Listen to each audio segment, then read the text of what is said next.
Hello and welcome to today's historic best of 3 deck tech and gameplay video on a list that I'm calling Life Energy Aggro.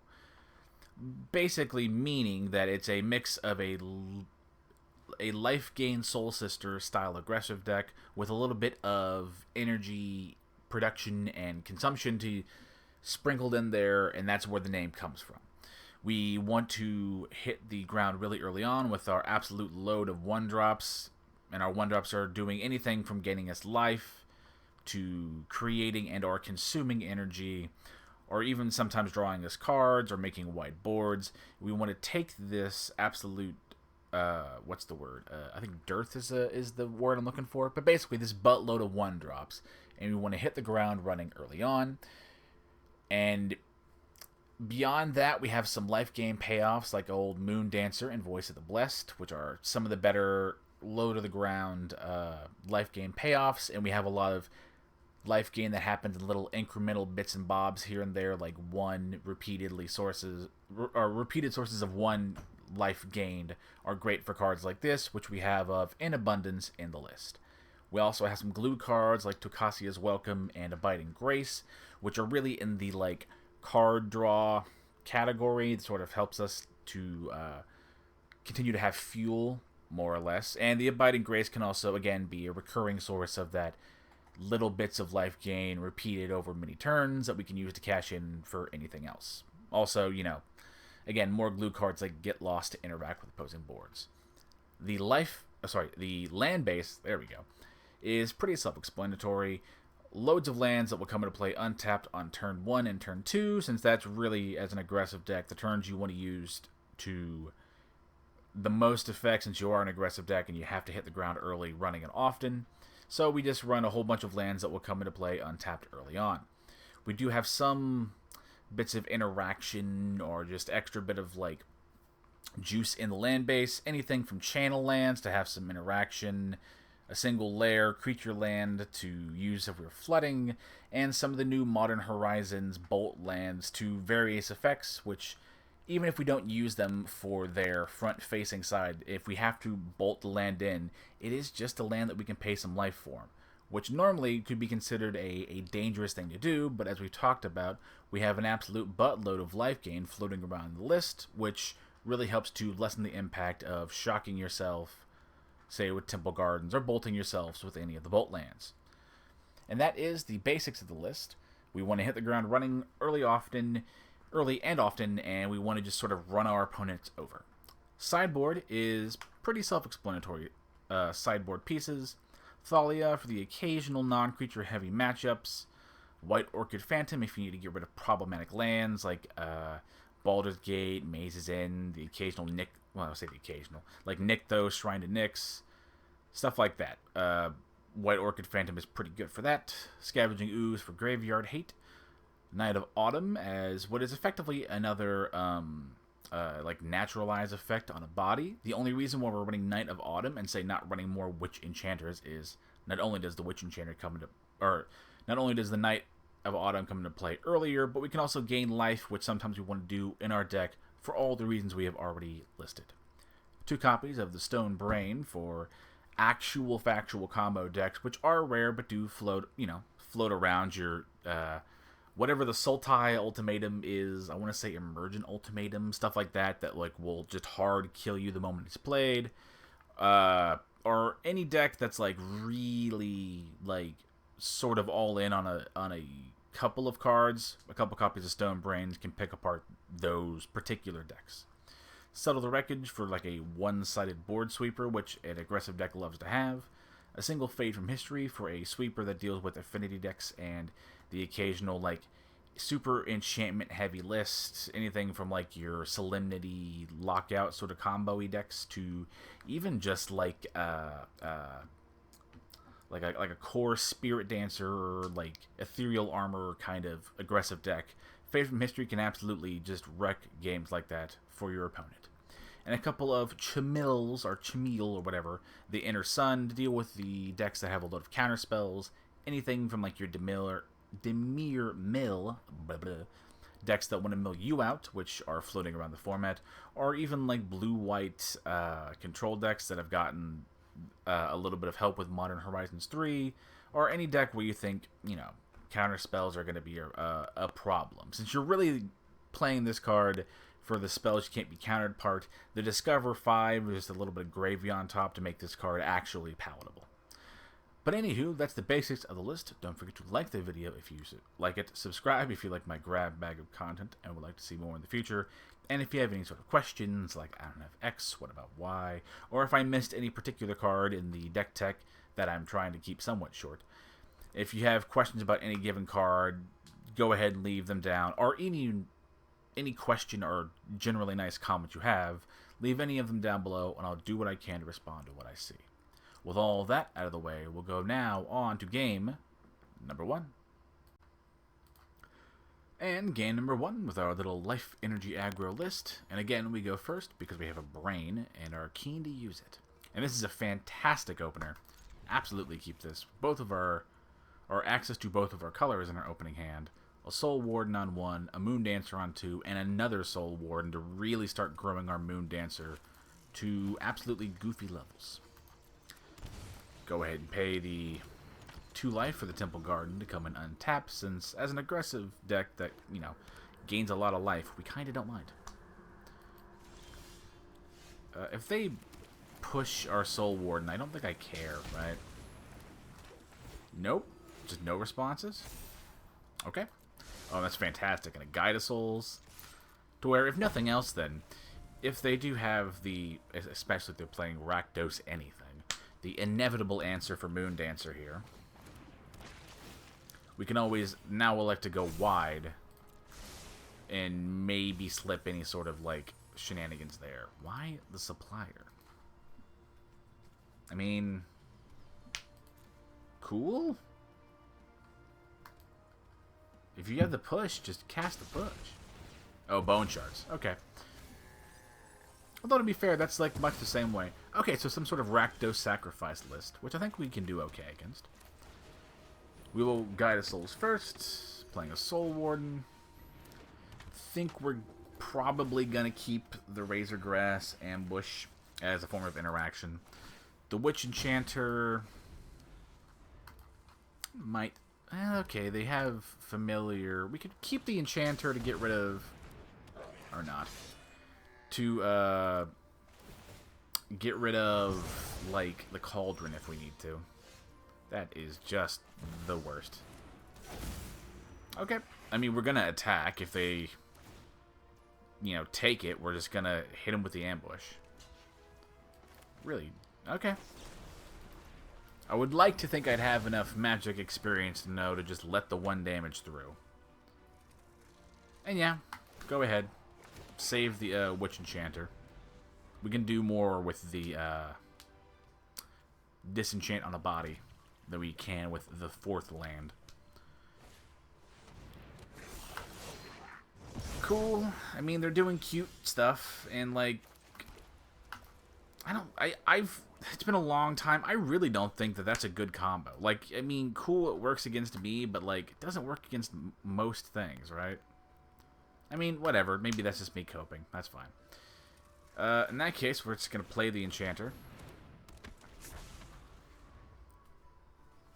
Depending on what we draw, the game might actually just be over, which is, deeply unfortunate. But with the, my tinfoil hat conspiracy is that with the absolute proliferation of, that Boros Energy list floating around, oh god, it's really forced a lot of decks to have, main deck sweepers. And honestly, the game's just over. They're going to start sacking stuff and doing the Mayhem Devil.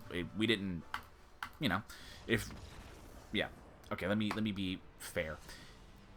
We did all the correct things. It's just one of those, our opponent had a main deck game 1 sweeper in combos that just, wipes our board. We can't really do much about it. Even post board, there's not that much we can do. Honestly, our best bet is just run it again and hope they don't have it. Of course, now they're going to bring in probably more actual sweepers, so, what are you going to do? There's an argument to maybe there should be a couple of like selfless spirits in the list to like protect our board. And that's not a bad choice, but I haven't ran weirdly like, you know, the the sweeper I see like kind of the most is not that. It's not a chain whirler style damage combo. But yeah, that's a mess up. Go ahead and play Guide of Souls on turn 1. I could probably cut one Chameel and the Thalia, because honestly, non-creatures are like just not around anymore. Like, people were still trying to hold on to is it like Spellslinger Wizards thing, and that deck just got chewed up by Boros Energy. Anywho, play an Ocelot Pride. Try and do some aggression. Make some things happen. And honestly, this is one of the few decks where you can kind of keep a one-lander and not feel awful about it. Are we going to sack it for like a Bone Splinters? Is that the bit here? Because that's like the thing these decks do. Oh, Witch's Oven. Whatever. It's basically the same thing. Yeah. He did the thing they do, I guess. That's cool. I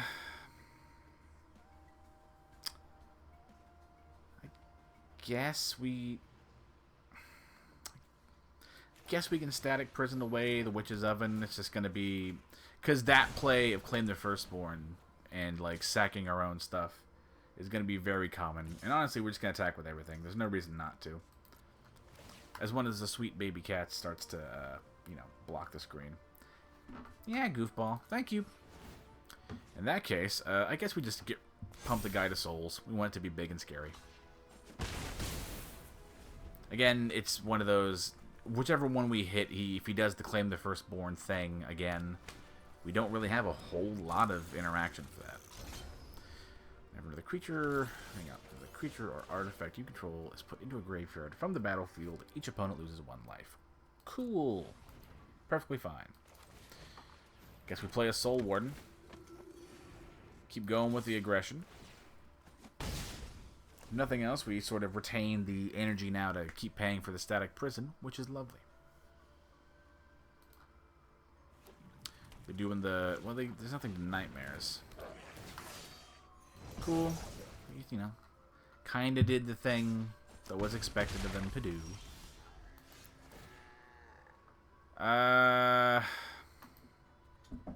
Yeah, go ahead and pay the 1. Go ahead and play an Ocelot Pride and just hope it lives, kind of thing. Yeah, weirdly, Chain Whirler just absolutely wrecks us, which is very unfortunate. But we're doing okay damage. We just have to kind of hope our opponent, you know, doesn't have a good sweeper again. But if they don't, you know, we are chunking them for a whole lot. And we are still kind of messing them up for only having 1 land. It is a lovely place. I do want this deck to sort of be better. And there are better things that I could, like, you know, I could put in Selfless Spirits and stuff like that to, like, have a better matchup against sweepers, which there are a lot. But those cards always feel really weird to me, and I'd rather just, like, make them have the sweeper rather than, like, waste a valuable, like, sideboard slot, if that makes sense. Anywho, block a block. Gonna do like a 3/2 block here, I guess. I have not seen this card a whole lot, but I mean, it works.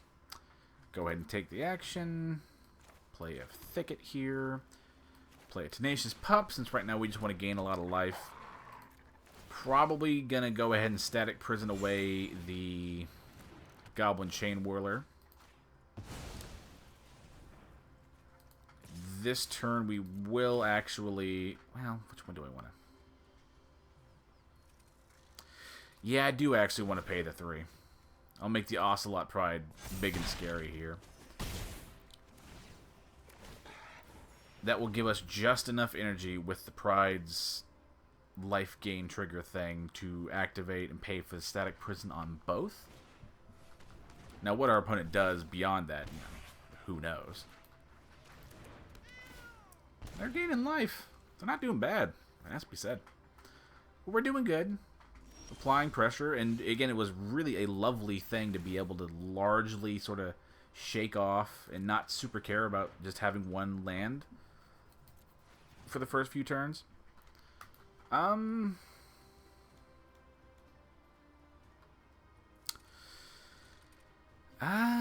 see. What are we doing here? I guess Voice of the Blessed. Especially with our Tenacious Pup boon. Comes into play a little bit bigger. Again, gaining some life and some energy. We're going to hit with our flyers here. If we were to attack with our ground crew, they could, in theory, block, and it wouldn't really do that much. But luckily, if nothing else, you know, we're going to have a really big and scary Voice of the Blessed. Also be a flying threat. What are they going to do off of 2 cards? I think we're doing okay. I don't think there's that much they do with 2 cards that, like, yeah, absolutely wrecks our board. We're doing good. And there are moments like... That game's actually a really good example of why I kind of don't like a whole lot of Selfless Spirit cards, style cards. Although I will... After this recording is over, the Thalia is probably coming out. It very rarely sees any sort of play. Upon further reflection, though, oozes are totally coming in. What are we going to cut for the oozes? Like prisons, guides of souls, Esper Sentinels. I guess a couple Esper Sentinels can go. Hi, sweetheart. You want to come hang out? Yeah, banana. The ooze will not only give us ways to hate on their graveyard, like eating up Chain Whirlers for the combo, the death, whatever the 3-mana or the Cacophony Nightmare Energy thing will like turn that off, but can also eat up what's the card name? Opposing Cauldron Familiars. We'll go ahead and keep this. Again, it's a 1-lander, which sounds bad, but we have a 1-lander and 2 things to play. So there's a good chance that we'll find something or another land in between here and there. Even if we don't for a turn or 2, we can afford, you know, a couple turns of, like, bricking or, you know, running dry. We'll take it, yeah. Guide of Souls, 100%. And yeah, we didn't draw a land, but we kind of don't care. Our opponent is, of course, doubtless going to have answers. There's no way around it. Yeah, doing this. Weirdly, like, okay, yeah. That's a very, like, that's a 2-card combo for getting rid of 1 creature. But I don't think I care. And yeah, we're not drawing lands, but, like, also, 1, neither are they. But, you know, my god, Carr. Not only are they not drawing lands, okay, weren't drawing lands, but we kind of don't care. We're just sort of largely continuing our game plan. I think I'm gonna, if I can anyway, I think I'm gonna keep the 3rd Soul Warden back. Not gonna lie, this is maybe the first turn I would have wanted to draw a land. That would have been very nice.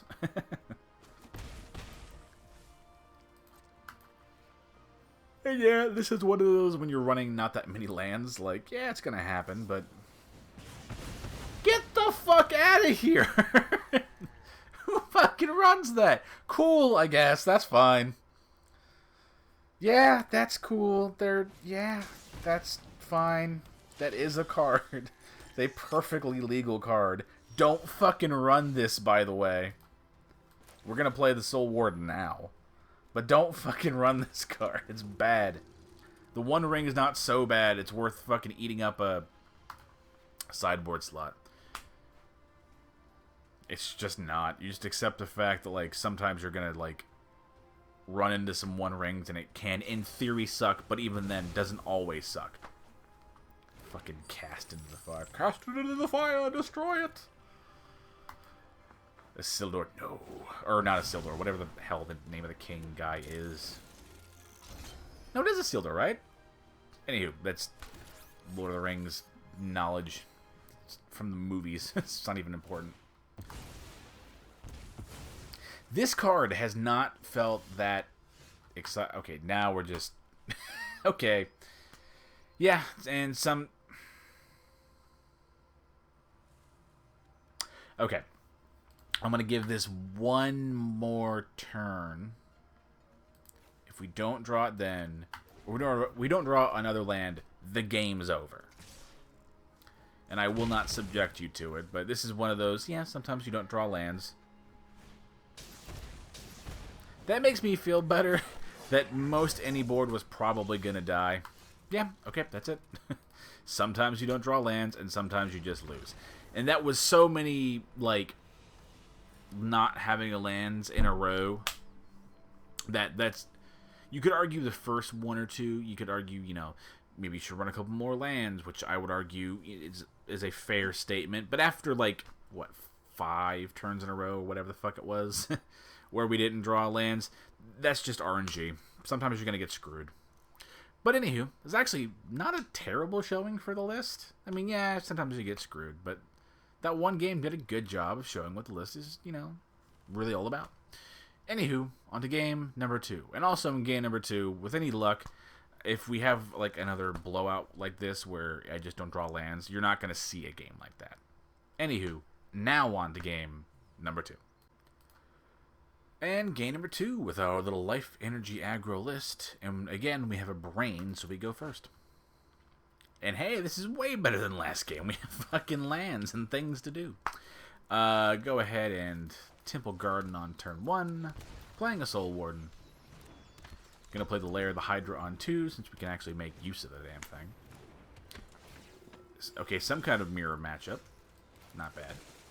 Go ahead and play the Tenacious Pup. And a Esper Sentinel, making it big and scary. I did in the couple weeks of testing I've had with this list, I did have Speaker of the Heavens in this list, and it just never felt very good. Like, it was, you know, it's fine, but it was never felt good. Our opponent, yeah, he can attack. There's just no reason why they would. We'll go ahead and Rage Reverge Thicket. Attacking with a Pup and a Sentinel. Maybe if they get a little careless, they'll give us a free block on something. Because 1000% I'm going to Aganjo here and channel away the Bishop of Wings. One of the weird parts about a mirror matchup and being in Selesnya colors is that you don't have an answer to opposing life gain decks, where if you did an Orzhov version, you could have Tainted Remedy, or if you did like what the Boros Energy list, you know, we're just gonna call it Boros Aggro for the sake of this. That in red, you have access to like a whole bunch of like your Rampaging Ferocidon style cards that hate on life gain. But Selesnya doesn't have that, or if our opponent is mono white, they also don't have that. So you're in a really weird spot. All that being said, in the meantime, we're just going to Static Prison away the Valkyrie. And again, weirdly, I'm actually going to hit with a Soul Warden. If he takes the trade for his one creature on board that gains him life, I'm happy to make that. And yeah, I think our opponent made the right play in not taking that trade. They're almost certainly a mono white list, which is fine. But the Inspiring Overseer would only see play in a situation like that. Go ahead and Voice the Blessed.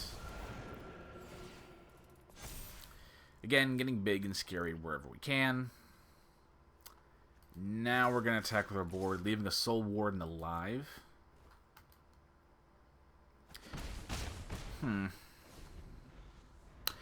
If it comes down to it, I think I would Static Prison something like... I'm sorry, what? Another creature has battlefield control, scry 1, second time. Cool. It's such a... it's a lot of hoops to jump through to draw cards. Yeah, 1000% pay the energy. My original point was going to be, I will play the Static Prison and just get rid of something we sort of don't care about. In this case, we'll get, I guess, the Rumor Gatherer. Just so I can keep the energy... There we go. So I can keep the energy going to keep the prison that's keeping the Valkyrie in check. Hang on. So I can keep this one alive, keeping the Valkyrie in check. Because that thing would have very easily made this weird back and forth where we're both getting a lot of life but not doing enough damage to kill each other thing. That might even happen in this game. But the Valkyrie is way more important than this. This was just eaten up to give me the energy to pay for the first prison. That's all. This is pretty easy. I'm just going to bring in Settle the Wreckages. Esper Sentinels, they're going to have very few, like, meaningful non-creature spells. So the odds of us even getting card draw off that are very slim. Be a little bit aware of the fact that they could also have some sweepers and just sort of play better. Or not play better, play good. Let me water that statement down a little bit. And this is fantastic. Guide of Souls on 1. Things to do on turn 2. Like, you can't really ask for much better. We are going to brush land. How am I wanting to do this? I guess we could pup. There's an argument if I was going to pup, I probably could have played the Lair of the Hydra and gotten that a little bit differently done. Done a little differently. So yeah, I think we're going to pup and then play a Pride. Again, making the Pride big and scary if we can. No point in attacking. It's not going to do anything. But this gives us a pretty wide board. We have some form of interaction. I mean... do I care? Like, I'm going to get rid of it because it's a thing that needs to be gotten rid of. So we're going to play a Soul Warden first. And I think we're just going to, yeah... play a... yeah, we're going to get lost on the Angel of Vitality. Yeah, he's going to get a little tiny baby spirit boy. But I much more value setting the pace here and being in the driver's seat than I do anything else. If you attack with Pride, it just dies. Weird. Well, hang on. I can attack with the Pride, cash in 3 energy to give it flying and make it also an angel, and only giving him 1 blocker. But it's got trample due to the pup, so it's not even a good blocker in that case.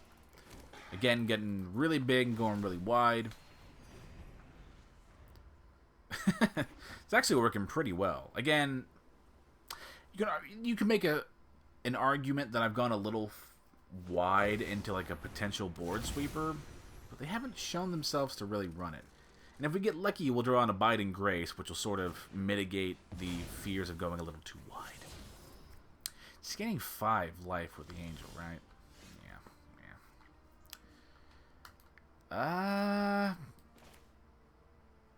I guess we play the Lair of the Hydra. We could do a long Tusk Stalker. Why not? The real question is, what do we make big from the Guide of Souls? If I make the Guide of Souls big, it's 3, so it'd be, what, a 4... 4/5... It could block, so I guess the safest plan is to attack with Guide of Soul. Honestly, I think I actually just attack with everything except for the Warden here. I'm going to pay the 3 life to make our Guide of Souls big, so he can't just, like, double block in. Well, he can't double... Let me rephrase that. If he double blocks into it and we get a free Resplendent Angel kill, I'm cool with losing the Guide of Souls. That's... The Angel is a big enough threat that I'm okay with cashing in one of mine, if that makes sense. Think of it as just a very roundabout way to, like, remove a thing. And if at this point, if they have a sweeper, they just have it. Now, if they pass with 4 white mana up conspicuously, then I'm not just going to throw my whole career away. That would be a little silly. And yeah, give me some life. Is it my instep or each? Okay, your instep. Okay. That would, yeah, if it was each instep, that'd be fucking goofy. That'd be broken even for modern Horizon standards. At least as I understand. Our opponent's doing things. Cashing in a map token. He's exploring. Gets a land off the top, which is not the most helpful to them. He did gain some life, which isn't great. Honestly, super kinda bad, if we're gonna be honest.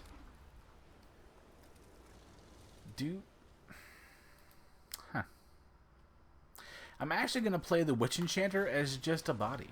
I actually kinda just want a big scary dude.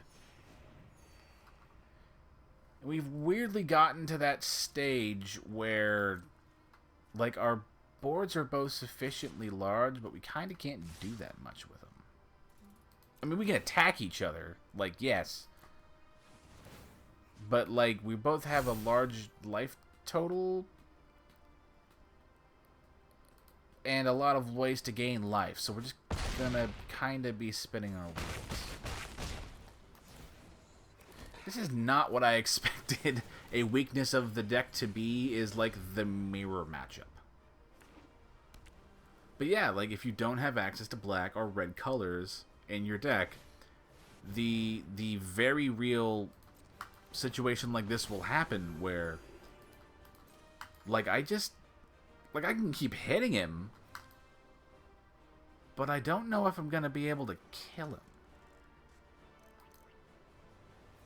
I mean, because, like, if we go too big into any one creature, like the Pride, which is the only safe thing to do at this stage, if he draws a removal spell for it, we're kind of dead. Okay. Yeah, we're getting a lot of life.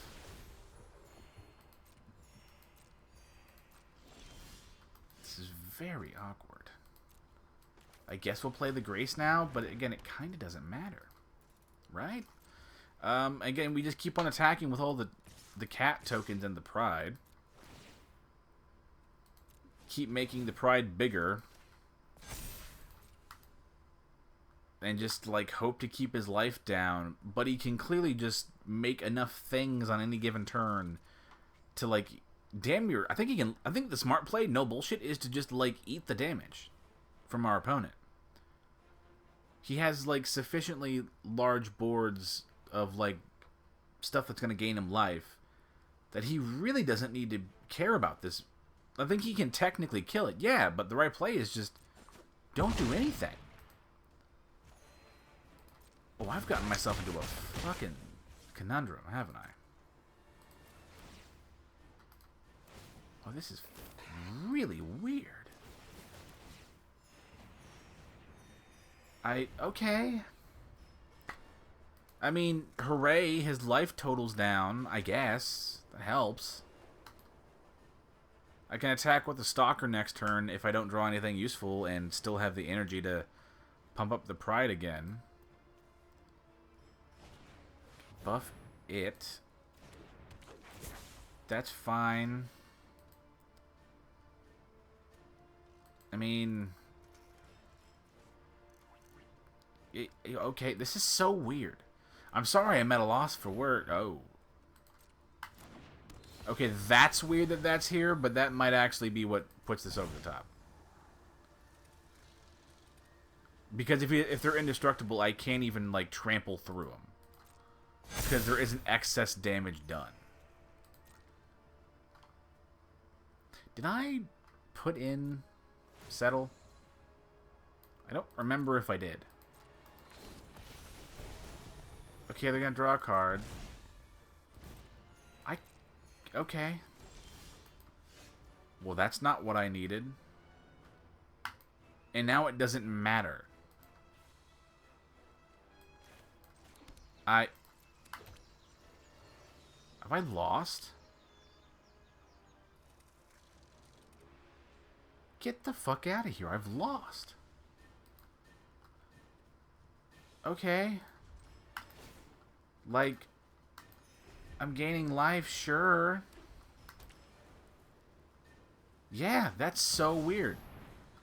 Okay, yeah. Yeah, I've lost. That's fucking crazy. Okay, yeah, we're in trouble. I did bring in Settle. That makes me feel better. Yeah, so in that moment, I can literally all I can do is draw. Get the fuck out of here. That's crazy.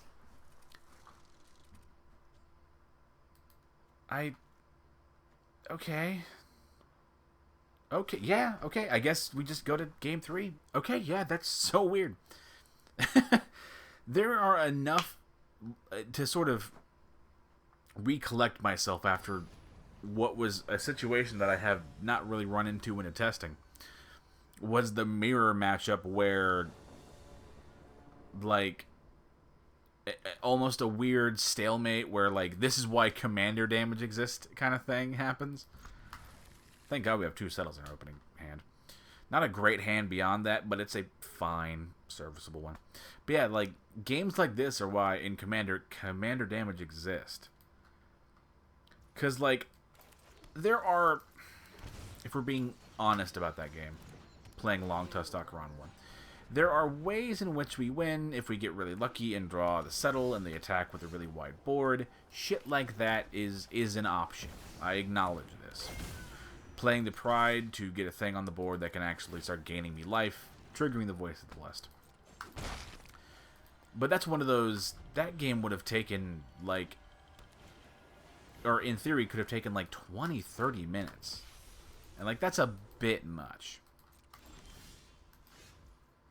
Yeah, we'll go ahead and play the Enchanter. We're going to bolt the land in. Play the Voice of the Blessed. And we're going to spend our other mana on the Static Prison. Right now, what matters is applying so much pressure and doing whatever we can to not give our opponent, like, a second to breathe. Because if they do, we're in some goddamn trouble. But we're doing okay. With a Long Tusk route, we do have the ability to, in theory anyway, perpetually pay for the Static Prison. Okay, a little less possibility there. Abiding Grace. Go ahead. In that case, I think I just... Do I? Beginning of your end step, you've gained life this turn. So... Well, no, that's not gonna... That's not gonna work how I think it's gonna work. I weirdly still do think I actually attack with everything. Like, if it gets rid of the Pride, like, okay, we're still going to gain life from the Blessed. Or, the Voice of the Blessed is going to see the gain life trigger from the Pride. Sadly, whenever we bring it back with the Abiding Grace, it's not going to, because of the way it works, the beginning of the instant has already happened when it's brought back from the Grace, so it's not going to see the token-making trigger thing. But right now, we just want to, again, apply pressure. That's all we really care about. Bringing back a thing. Or bringing back a cheap thing, I should say. They could play, like, another Valkyrie. Or anything that basically triggers the Valkyrie, and we're kind of sad. Like an Angel of Vitality. That'll do it. Okay. Guide of Souls is nice. That does help. If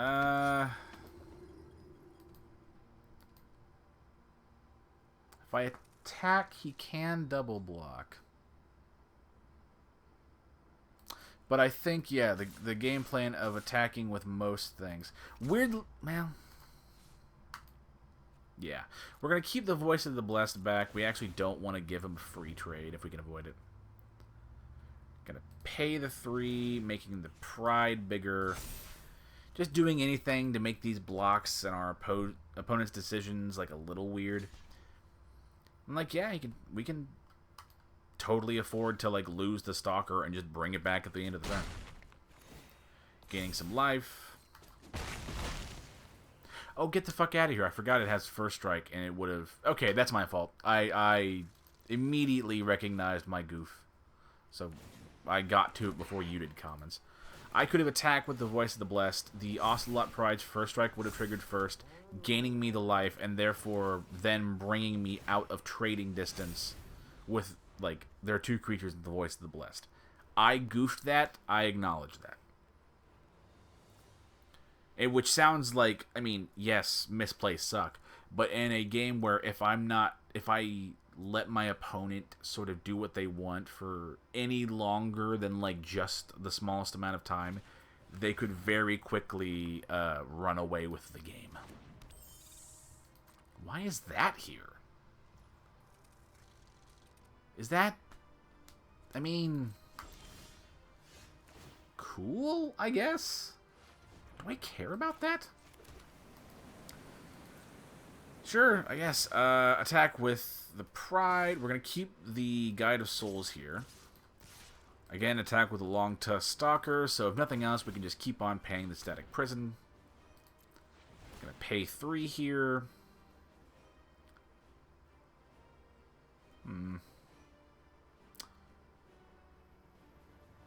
So, actually, I can give the Voice of the Blessed 8 counters, and again, do the thing where the Pride will hit first. He can, in theory, take some weird double blocks.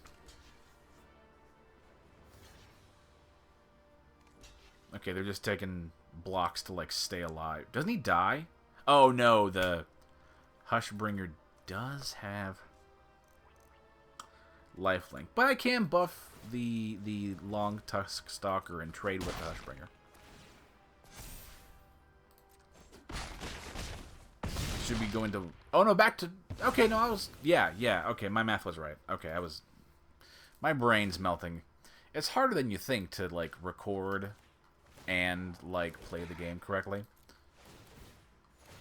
So, yeah, using our Abiding Grace, getting back... yes! Oh, my God. Yeah, my brain absolutely melted there for a second. That's a weirdly interesting mirror matchup. Where also, if our opponent was playing one of the colors that had access to, like, any sort of life gain hate, I think that could have been very worse. But because they were playing a mono-white version, or if they would have, you know, if they had any other version that didn't have access to the life gain hate for opponents, that game could have gone very differently. But because they didn't have access to it, and neither did I, the game was actually, like, pretty interesting, and not one that I have a whole lot of, or I didn't have a whole lot of experience with testing, or in testing. Anywho, thank you all so much for watching. Don't forget to like the video if you like it, subscribe if you like my grab bag of content and would like to see more in the future. And if you have questions like, I don't have X, what about Y, or, you know, other generally nice and or constructive comments, go ahead and leave them down in the comment section below, and I'll do what I can to respond to what I see. Thank you all so much for watching. Have a great day, and just, you know, try and be nice to one another. We don't need more jerks out there in the world. Anywho, bye-bye.